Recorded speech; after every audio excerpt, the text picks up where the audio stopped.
अस्सलामुअलैकुम एवरीवन। तो इस वीडियो में मैं आपको बताती हूँ कि हमारे ईएनटी में से कौन से ऐसे टॉपिक्स हैं जो कि आपने किसी सूरत भी नहीं छोड़ने, ठीक है, जिनको आप रिस्क ले ही नहीं सकते।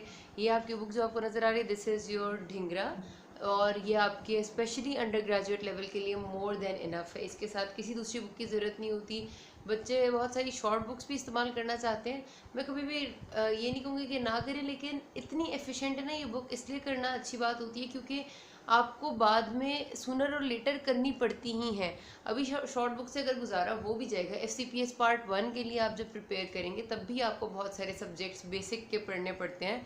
और फिर आगे अगर आप स्पेशलाइजेशन इस फील्ड में करें तो फिर आपको जब दोबारा से पढ़नी ही है तो आप एक ही दफ़ा अपनी बेस को बेहतर बना लेंगे, तो it will be beneficial for you, ठीक है। अच्छा जी, तो गाइस देखते हैं कि कौन सी ऐसी चीज़ें हैं जो कि आपने इस बुक से लाजमी करनी है। सबसे पहले तो हमारे पास आता है इसका ईयर का पोर्शन। ईयर के पोर्शन में से याद रखना है आपने कि अगर आपको कुछ भी नहीं आता, जनरल, पहली बात एनाटमी तो पूरी आनी चाहिए। पहले 2 चैप्टर जो हैं आपकी सारी एनाटमी के हैं, तो आपको ये चीज़ जो है वो आपकी पुरानी नॉलेज होती है, इस वजह से इसको कभी भी आपने हाथ से जाने नहीं देना, इसको तो बहुत अच्छे से करना है। उसके बाद पूरे ईयर में से अगर जो मैं कहूँगी कुछ भी ना आता हो, तो जो आना चाहिए ना वो है आपका ये disorders of middle ear. Chapter 10 में लिखा हुआ है उन्होंने एक्यूट सेपरेटिव ओटाइटिस मीडिया या एक्यूट ओटाइटिस मीडिया कम्प्लीटली पूरा, ठीक है, हर लिहाज से पूरा आना चाहिए। उसके बाद अगले ही चैप्टर में है, चैप्टर 11 में cholesteatoma and chronic otitis media, chronic suppurative otitis media, ठीक है। ये 2 ऐसी चीज़ें हैं जो कि ये, एंड फिर तीसरी जो चीज़ है वो है आपकी यहाँ पर facial nerve and it's disorders, ठीक है। पूरे ईयर में से अगर आपको ये 3 बातें भी ना आती हों ना, तो फिर no one is going to pass you, no one, मतलब फिर तो मौजा ही हो जाए कि आप पास हो जाएं, बिकॉज ये तो बेसिक्स हैं, ठीक है। एनाटमी आपको आनी चाहिए एंड देन ये 3। उसके बाद जो टॉपिक्स मतलब मजीद चैप्टर्स ऐसे जो करना ज़रूरी है, मतलब which are important, very very important है, ये तो आप कह लें ना, मतलब ये तो हद है जो मैंने आपको बता दी। उसके अलावा जो वेरी वेरी इंपॉर्टेंट में आते हैं वो आपका है जी chapter number 4 tuning fork tests, हद से ज़्यादा इंपॉर्टेंट है, ठीक है। इसके बाद इसमें असेसमेंट ऑफ हेयरिंग में ट्यूनिंग फॉक टेस्ट से आगे उन्होंने और भी बहुत सारे टेस्ट बताए हैं, ऑडियोमेट्री, टिम्पैनोमेट्री और वगैरह। वो कर लेंगे तो बहुत अच्छा होगा, बिकॉज वो भी आपको बार बार पूछे जाते हैं, स्पेशली टिम्पैनोमेट्री एंड ऑडियोमेट्री, वो तो आनी चाहिए। आगे वाले फिर बेशक छोड़ दें, लेकिन tuning fork test, Weber test, ड्रेनी टेस्ट उसमें आते हैं, ये तो सवाल ही पैदा नहीं होता कि आप छोड़ें। अच्छा, hearing loss and its types, ये चैप्टर भी करने वाला है। फिर आप असेसमेंट ऑफ वेस्टिबुलर, 6 और 7 जो है वेस्टिबुलर सिस्टम से रिलेटेड है, इसको किसी हद तक छोड़ा जा सकता है अगर टाइम नहीं है, वरना मैं रीड बेशक एक दफ़ा दे दें, लेकिन इतना ज़रूरी नहीं है। देन आपका फिर डिसऑर्डर्स ऑफ एक्सटर्नल ईयर आता है। डिसऑर्डर, इसमें भी काफ़ी सारे डिसऑर्डर्स हैं, लेकिन आपका जो जनरल फॉरेन बॉडी है एक्सटर्नल ईयर की, और फ्रंकल्स या बॉयल्स हैं एक्सटर्नल ईयर के।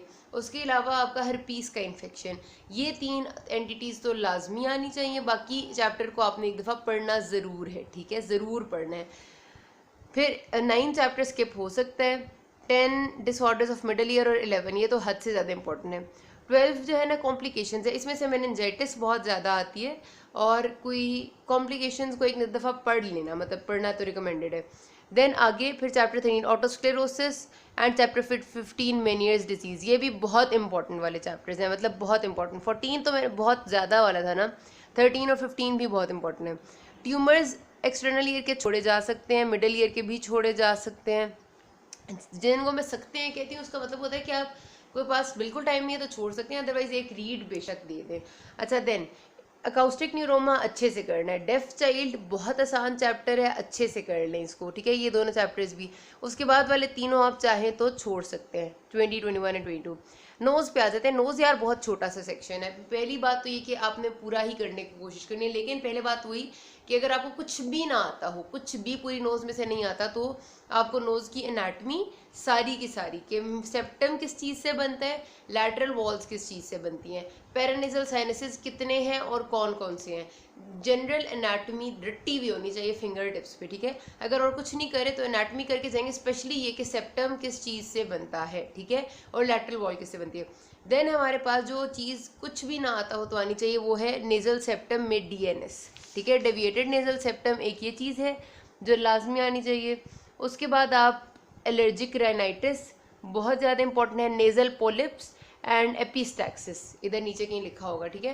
तो ये जो 4 टॉपिक्स है ना, DNS, nasal polyp, epistaxis, allergic rhinitis, ये तो बहुत ज़्यादा ज़रूरी है, हद से ज़्यादा, ठीक है। इसके बाद फिर हम बाकी सारों की बात करते हैं। सो यहाँ पर तो और कुछ भी नहीं था। एक्सटर्नल नोज और वेस्टिब्यूल की डिजीजेज मोटी मोटी सी एक दफ़ा रीड दे दी है आपने हाली, ठीक है। फिर यहाँ पर है जी एक्यूट एंड क्रॉनिक राइनाइटिस, ये भी एक दफ़ा पढ़ना है हाली। चैप्टर 28 स्किप हो सकता है, 29 भी स्किप हो सकता है, 30 तो मैंने कह दिया बहुत इंपॉर्टेंट है। 31 जो है ना, ये डिफरेंस आता है एसईक्यू में, वो आपसे पूछते हैं एलर्जिक और non allergic forms of rhinitis में डिफरेंस बताएं, तो इस वजह से आपको ये ना 31 चैप्टर आना चाहिए। अच्छा 32 33 तो है ही बहुत इंपॉर्टेंट। 34 ट्रॉमा टू फेस है, ये इसमें से भी एसईक्यूज ना कभी कभी आते हैं, ठीक है। अच्छा पेरानेजल साइनसिस आ गई, एक्यूट एंड क्रॉनिक राइनोसाइनसाइटिस भी एसईक्यू में आया हुआ है, तो आपको एक नज़र इसको पढ़ना पड़ेगा। और फिर अगले वाले चैप्टर्स फिर भी किसी हद तक छोड़े जा सकते हैं, ठीक है, जो है आपके चैप्टर 39 40 एंड 41, लेकिन स्टिल अगर टाइम है तो रीड दे दें, लेकिन जो मैंने कहा है कि ज़रूरी है वो तो लाजमी है, ठीक है। Then we have oral cavity and salivary glands. इसमें ओरल कैविटी की ज़ाहिर एनाटमी तो आपको हर चीज़ की आनी चाहिए, एनाटमी में तो कोई कॉम्प्रोमाइज़ नहीं है। फिर उसके बाद जो इसमें है ना common disorders of oral cavity, इसमें से कोई इतनी खास बात आती नहीं है। ल्यूकोप्लेकिया आया हुआ शायद एक दफ़ा, और एक दफ़ा कोई एक कंडीशन आई हुई है, मैं देखती हूँ अंदर जाके तो मुझे याद आ जाएगी, लेकिन बहुत ज़्यादा इंपॉर्टेंट नहीं है। और सलाइवरी ग्लैंड्स में से तो एससीक्यू में कभी भी कुछ भी नहीं आया, तो आप बस मोटा मोटा सा पढ़ लें इसको एमसीक्यूज़ के लिए, अदरवाइज़ कोई ज़रूरी नहीं है। 45 46 स्किप हो सकते हैं। फेरिंग्स में से एनाटमी करें। उसके बाद एडिनॉइड्स, एडिनॉइड बहुत इंपॉर्टेंट है इसमें से, 49 चैप्टर छोड़ दें। एक्यूट एंड क्रॉनिक फेरेंजाइटिस भी छोड़ा जा सकता है, लेकिन रीड दे देंगे तो अच्छा है। 51 जो चैप्टर है टॉन्सिलाइटिस, हद से ज़्यादा इंपॉर्टेंट है। पहले मैं बता देती हूँ इसमें हद से ज़्यादा जो इंपॉर्टेंट है ना पूरे थ्रोट में चैप्टर्स, टॉन्सिल्स हद से ज़्यादा वाले इंपॉर्टेंट है। उसके बाद हमारे पास ये head and neck space infections में आते हैं क्विंसी और लुडविग्स एंजाइना, दो टॉपिक्स हैं, एक क्विंसी है एक लुडविग्स एंजाइना है, बार बार आए हुए हैं, ठीक है, हद से ज़्यादा वाले इंपॉर्टेंट है। और उसके बाद आता है आपके पास लेरिंग्स में एक है ट्रेकियोस्टमी, एक फॉरेन बॉडी। ये ट्रेकियोस्टमी और फॉरेन बॉडी भी बेतहाशा दफ़ा आया हुआ है, एंड कैंसर ऑफ लेरिंग्स, ठीक है, ये इतने रिपीट हुए हैं जिसकी कोई हद नहीं। देन हमारे पास और जो है इसमें से कोई बहुत ज़्यादा वाला रिपीट नहीं हुआ हुआ, ठीक है, फॉरेन बॉडी फूड में और फॉरेन बॉडी एयर पैसेज दोनों। तो ये वो चैप्टर्स हैं जो मैंने अभी पहले आपको बताए हैं कि जो हद से ज़्यादा इंपॉर्टेंट है, ठीक है। उसके अलावा हम बात करते हैं इस जगह से फेरिंग्स से, तो फेरिंग्स से चैप्टर 52 में से आप खाली लुडविग्स एंजाइना और क्विंसी कर सकते हैं, बाकियों को शायद रीड दे दें तो भी गुजारा हो जाएगा। 53 54 में से कुछ खास आया नहीं है, छोड़े भी जा सकते हैं। 55 में से स्लीप एपनिया आता होता है, ठीक है, एसईक्यूज में। लेरिंग्स जो है ना बेसिकली पूरा का पूरा ये जो यूनिट है ये है ही बहुत इंपॉर्टेंट, कोशिश करें कि इसको सारे को पूरे को अच्छे से करें। फिर भी आप 56 चैप्टर तो पूरा ज़रूर करेंगे, 57 बहुत आसान है, एक पेज का चैप्टर है, ये भी करेंगे। 58 में से भी क्वेश्चन आया हुआ है। देन 59 अगर आप चाहेंगे, नहीं ये भी क्वेश्चन स्ट्राइडर बार बार वो पूछते हैं, तो इस वजह से इसको भी छोड़ा नहीं जा सकता, रीड ज़रूर देनी है। 60 छोड़ा जा सकता है, 61 छोड़ा जा सकता है, 62 बहुत इंपॉर्टेंट है, 64 65 बहुत इंपॉर्टेंट है, 63 फिर भी किसी हद तक छोड़ा जा सकता है। थायराइड ग्लैंड का एक ही चैप्टर है और अक्सर इसमें से क्वेश्चन आ जाते हैं, कभी कभार आता है, तो इसको भी देख लेना है आपने एक दफ़ा। इसोफेगस के ना हाली स्ट्रक्चर्स कर लेना, एनाटमी वगैरह कर लेना, इतना नहीं आता। Foreign body air passage sorry food passage ये आता होता है, ठीक है, तो इसको आपने करना है। फिर रीसेंट एडवांसेस में से ये जो सारे सर्जिकल आपके प्रोसीजर्स हैं आगे भी यहाँ तक सारे, अब ये सर्जिकल प्रोसीजर्स आपकी स्पेशली वाइवा ऑस्पी के लिए बहुत इंपॉर्टेंट है, तो आपको अगर इनका पता नहीं होगा तो आप वाइवा ऑस्पी पास नहीं कर सके। ख़ास तौर पे अगर मैं इधर आऊँ तो मेरिंगोटमी, उसके बाद ये मेस्टोइडेक्टमी और उसकी टाइप्स की जनरल इन्फॉर्मेशन होना, बहुत डिटेल नहीं भी पता तो जनरली पता हो कि मेस्टोइडेक्टमी क्या होती है, मेरिंगोप्लास्टी और मेरिंगोटमी का डिफरेंस, ठीक है।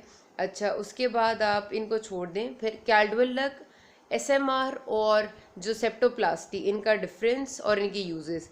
एंडोस्फेस जो सर्जरी होती है ना, फंक्शनल एंडोस्कोपिक साइनस सर्जरी, ये चीज़ें वो हैं जो कि आपकी पूछी जाती हैं वाइवा ऑस्पीज में, तो इसलिए आप इनको नहीं छोड़ेंगे। लेकिन स्टिल इन द एंड जो बातें मैंने कही हैं कि पढ़े बगैर गुजारा नहीं हो सकता, ईयर में, नोज़ में, थ्रोट में, उनको तो आपने किसी सूरत नहीं छोड़ना, ठीक है।